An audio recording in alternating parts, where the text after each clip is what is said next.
Hello and welcome back to the Can I Get a Refill podcast. Oh my goodness, it has been a hot minute since I've done a solo episode and I feel like I haven't connected with you. I haven't been talking to you because I've had the most amazing guests that I've wanted to get everyone on, but 2025 has been a year and I feel like we need to just sit and dissect everything and talk about everything that's going on.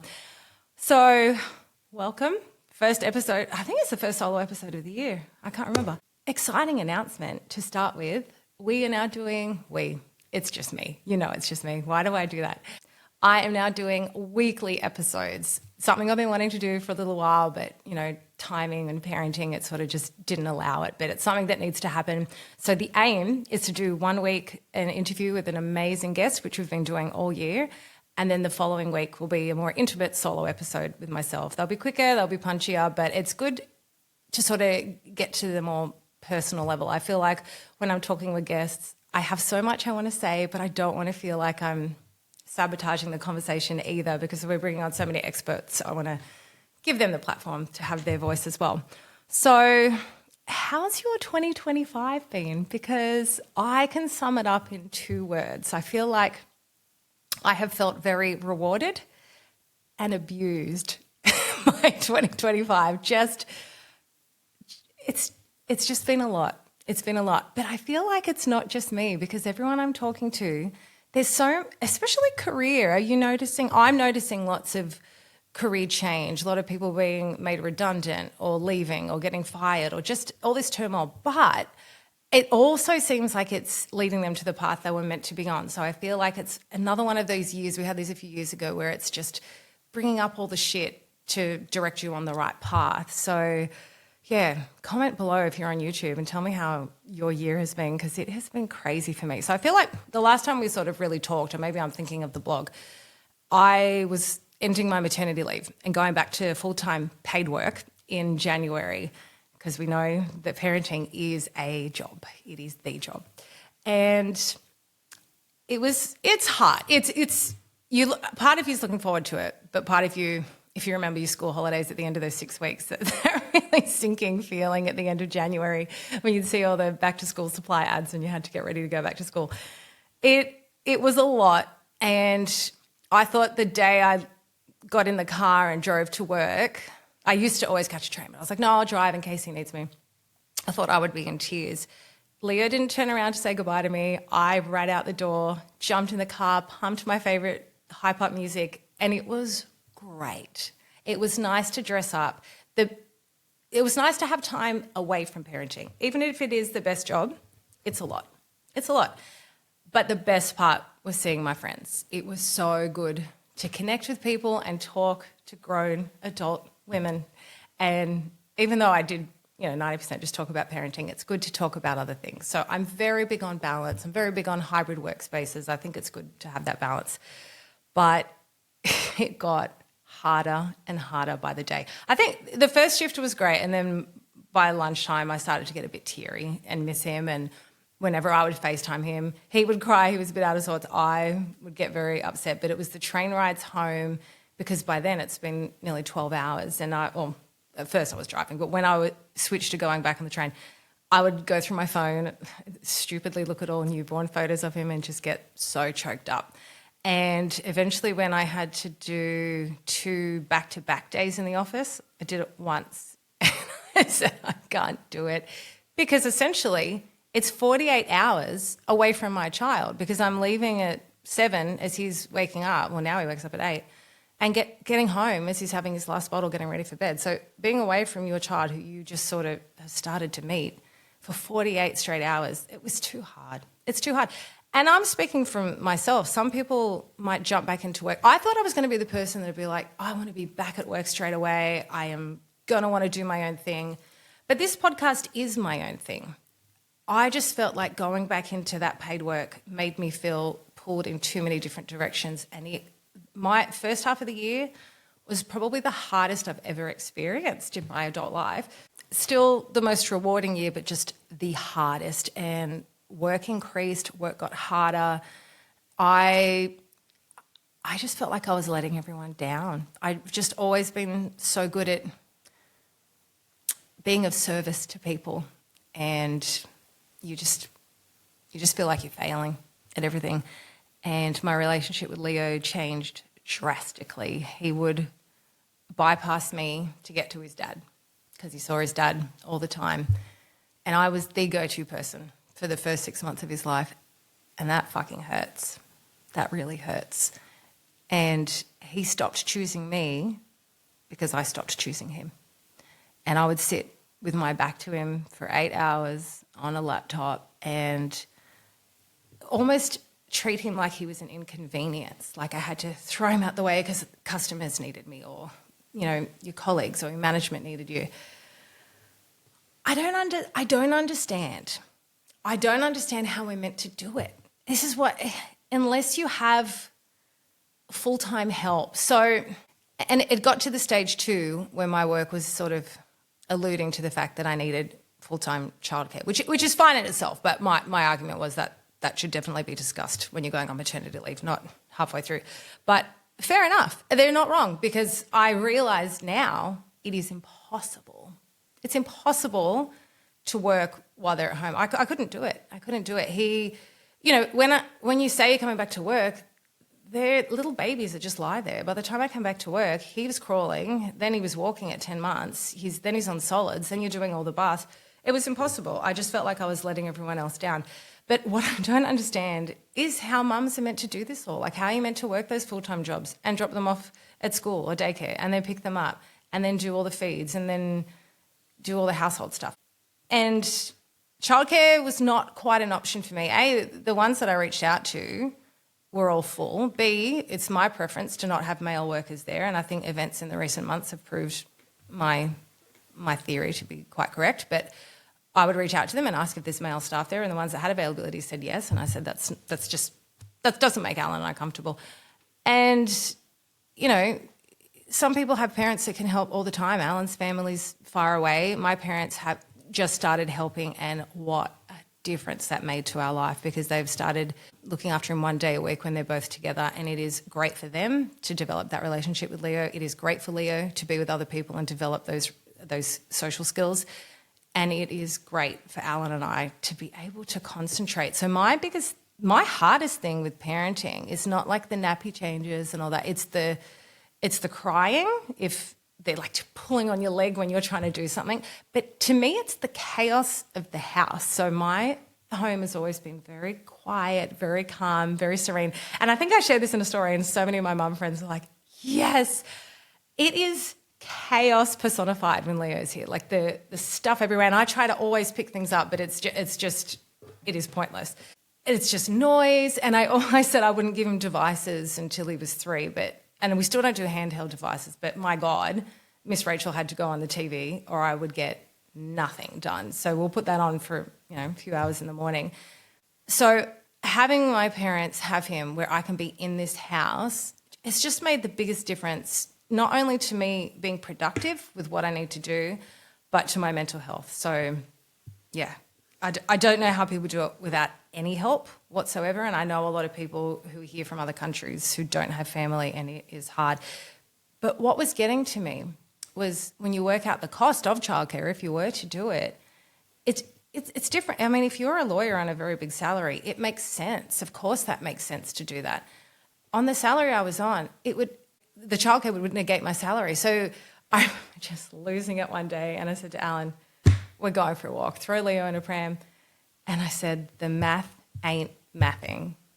This isn't working. He could not handle trying to jump in and help with the parenting while he's trying to run his own business. So the goal was always for us to work together, A, on his business, and also me with my own projects. We weren't at the financial stage where it was going to be this year. We were working towards building up more of contracts for him, more clients, and we just pulled the pin. This was April. I went back to work in January. In April, I decided I cannot do this. Also because I wanted to do part-time, but the role I was in, work wanted it to be full-time. I couldn't do it. There's just no way. Alan couldn't do it. None of us could do it. None of us were coping, all 3 of us. So I resigned. I said I'd wait until they find a replacement. I didn't leave until July, but since then, I haven't felt a regulated nervous system like this my entire adult life. And there's different stresses, like being a parent is stressful. You know, trying to figure out where the money's going to come in because that cushy paycheck is gone, that's a stress of its own. But that being pulled in 100 different directions, and the stress was phenomenal. And I'll tell you now that I was on anti-anxiety meds that I was supposed to save for big dramatic things. I'd be popping them on an average Tuesday afternoon just to get through the day. Sometimes Tuesday morning, just average weekdays. I haven't touched one in a few months. I haven't needed to. I'm still on my ginseng and my ashwagandha. But it just wasn't healthy. And I just think the state of the world with the way we're required to work so much and run a family, something's wrong. Something's sort of broken in the system there. So everyone has their own way they do it. I thought I would love to go back to work, and it didn't work out that way. Having said that, this is what I always wanted to do, to be my own boss. And I think that sometimes the beginning of this year was so shit because that was the only thing that pushed me to say, now's the time. And I remember reading a horoscope just before I resigned. Oh, no, I was listening to a podcast and it was saying the reason you're not manifesting what you want is because you're 1 foot in, 1 foot out, and you need to go all in. And it's something that I had felt for a long time. And I can't be putting 95% of my energy into building someone else's income and then just dabbling in our businesses. It wasn't working. So I needed to go all in. And I think maternity leave was that sort of catalyst. It was the first time in my adult life where I wasn't working and I got a taste of, oh, this is life. Like still doing stuff, but being able to sit with Leo and, you know, lay on a picnic blanket and look up at the clouds and not be run. Lunch break's almost up. You know, got to log in. It was just too much. So it gave me a taste, and now I'm living this life that is so rewarding. I feel so much joy and so much gratitude every day, but it is hard trying to know where the money's going to come in. So it's a different stress of its own. There's pros and cons for everything. But I want to sort of give you a little tale of, I don't know if you've read Napoleon Hill, Think and Grow Rich. A lot of people have read that, a lot of entrepreneurs. And there's a story he talks about. He went on to write a book about this. R.U. Darby, he was mining for gold and he quit after so long because he wasn't having any success. Then a junk man later discovered massive amounts of gold 3 feet from where Darby quit. So, and I know that Napoleon Hill went on to write a book called 3 Feet from Gold. It's just a story of perseverance. And I think that throughout my life, I've always gone for things, and then right near the end when it possibly could turn, I've gone, oh, no, this is too hard. I'll just keep working my cushy job, and it's more stable, it's more comfortable. But who knows what success was on the other side. And I think that sometimes the universe, I know, tests you because the bills that have been thrown at us the month after I quit my 9 to 5 are insane. And I said to Alan, the universe is testing us. It wants us to freak out. We're not going to freak out. We're going to find a way. And all of a sudden, the tides are starting to shift. And it's been difficult, but, you know, we've put things in place and the success is starting to come in. So there's another thing I wanted to talk to you about. I don't know if anyone does this. It could just be me, but I didn't get my license until I was 24. So maybe I was a bit more of a nervous driver. But do you ever sit at traffic lights and you're at the front and the lights go green, but no one else goes? Like say there's 2 other lanes with you. Do you ever look around and think, before you hit the accelerator, thinking, am I missing something? You know, like, is there an ambulance? Am I not supposed to go? I did that for years. And what I realised is that green means go. And now I don't check beside me. When it's green and if there's no danger, I go. And I think it's a really good parable for life, for success. Don't wait for opportunities. Don't wait for external validation. When it's your turn to go, just go. And for me, it's been a traffic light green year in career. But the other thing I wanted to say is that when all through the first half of the year when I was struggling, I kept playing, I'm sure a lot of you have, Defying Gravity from Wicked over and over and over again. Love that song. But I kept, that line just kept, the whole song, but that line of something has changed within me, something is not the same. Don't judge my singing, I've got a throat infection. But something has changed within me. something is not the same. And when, you know, I would roll my eyes before I was a mother, mum saying this, but you're not the same once you've created a human. I've gone through a lot, physically, emotionally. You're still going through a lot postpartum, but your priorities shift and your perspective on things change. Your priorities shift, and what worked for me before was not working now. So that song was a catalyst. It kept running over and over in my head, and I've made the right decision. And I had a very tearful goodbye with my work, and it was a beautiful place, and it was just the best colleagues I have ever worked with, and I miss them so much. I'm actually visiting them in a few days, but it was the right choice for me, and I'm so excited for my life and being able to reconnect with Leo. I won't get these years back, and I think that a child needs his mum, and a mum needs to be around their child, and these are really young years. And I look forward to the days when he's in school. But as I said to my work, I didn't have a child to see him on the weekends, and putting him in full-time childcare did not resonate with me. It didn't feel right. And, you know, we're making sure Leo's social. He's at swim school, rhyme time at the library, play dates with friends. We see our friends on the weekend with their kids. He's with his grandparents once a week. So he's being social. He's developing those social skills. But I don't want to just see him on the weekends. It just didn't feel right. So we've made the right choice for our family and for our career. And I'm really excited. And I hope you stay with me on this journey. It's definitely not linear. It's had a lot of ups and downs already, and I'm sure it will. But, yeah, it's very exciting. I also want to say, I'll wrap this up. I want to end by saying that two things can be true at once, and it can be the most loving, rewarding, joyous time in your life. It can also be so fucking hard, and I've had a really tough couple of weeks, and this week in particular, I had my first really big mum meltdown. I'd been solo parenting for a little bit, and because I've had no reprieve. My parents have been away. So for about 2 straight months, I've been parenting 24/7. I've had no reprieve. And in that time, I am helping with my husband's business, and I'm doing podcasts, which is not just recording. It's a lot of behind the scenes work. And I'm doing all the household stuff and all the parenting, most of the parenting. And I was so exhausted, and I went on this you're trying to plan everything around the naps. That's all the fucking naps. All you do is plan your life around these naps and the feeds. And I was like, I had to go up to the doctors. I've had a throat infection. I had to get a second lot of antibiotics. And I was like, I would just walk.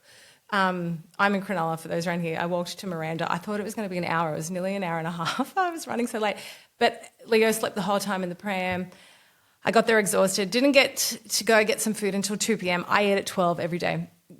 Had like the last of my money to get sushi, had one bite, dropped on the ground. Leo was just mental that day. He's very energetic. He's a lovely soul, but he's fucking mental at the moment, and he's bolting towards escalators instead of staying in the play equipment, and I need 2 hands to eat, and you're not even meant to have food in that play equipment. And so when it dropped, I'm like, oh. And it was the first time that I felt judged by other parents. I have never felt that. I've always felt so supported. And there were a few mums and couples that were looking at me like I was a fucking train wreck. And I am a great mum. Every day I'm great, and you're all allowed that day where you just lose your shit. And that was my day. And then I was walking out, and then Leo, he kept running out of the play equipment. And then when it was time to move on, Leo decided to stay, and I walked out, and I just said to myself, fuck me, Dad. I was just losing it. And this dad looked me in my soul and said, are you okay? And I nearly burst into tears. And I'm like, this is happening, and that's happening, my sushi fell. And he's like, do you want me to buy you some more food? And I was like, no, but you asking has helped immensely, because someone saw me. Someone felt my struggle and saw me as a human. No one was judging me. My husband had been out, and I just felt alone. I felt alone in that moment, not in life, in that moment. And I called my bestie a few days later. Just yesterday I spoke to her, and I'm like, but how come a stranger saw that I was struggling and without me saying anything, and Alan didn't? And she's like, my husband doesn't see it. I have to tell him, and then they work through it. And I'm like, but why can't they just see it? And she said, because they're not us. They're not us. And they're the ones really worrying about, I used to say years ago when I worked in retail, the male managers would focus on the bigger picture and the female managers would micromanage. So maybe, and I micromanage little areas in my life. So maybe that makes sense, that Alan and my friend's husband, and they're looking at the overall picture of we're just going to keep this ship afloat and make sure all the finances are coming in. And when I talk to him, we can work through it, but he doesn't see it. And when I asked him, I said, do you see it? And he's like, no. But I think he's just going through his own stuff. So I said to my bestie, but why did the random stranger see it? And she said, because he's a mum. He's one of us. Because he said to me, I'm a stay-at-home dad. I get it. He's one of us. And it was a real light bulb moment. I said, you're right. He is one of us. So he might say to his wife, why aren't you seeing when I'm struggling? So I think the main caregiver, it's a lot on your plate. And everyone gets a day where they just, blow their fuse. And that was my day. And I said to him, I'm really good at this, but here's the thing. My main concern was that strangers were thinking I was a bad parent. That should not have been my main concern. It just should have been keeping me and Leo safe. And the thing is, I matter. I matter as much as Leo, and it's okay. And I said to my friend, she goes, it's okay for them to see your emotions, because you're always thinking, I'm gonna damage them. I mean, they got to tell their therapist something one day, so I'll give him some material. But it is okay for them to see human emotion. I think if you're so tightly wound with trying to be perfect, you're probably going to fuck them up more. So that's what I'm working on. I'm just going to allow myself to be myself. And, the running around stage is crazy. I actually do sort of miss the newborn stage when the 4 to 8 months was so much fun. This is a lot. It is a lot. If you ever see your mum struggling, ask her, are you okay? Give her a hug. Never judge. I couldn't believe I felt judged. That was so upsetting. So yeah, that's a little personal story. I wanted to share that with you. Everything's okay.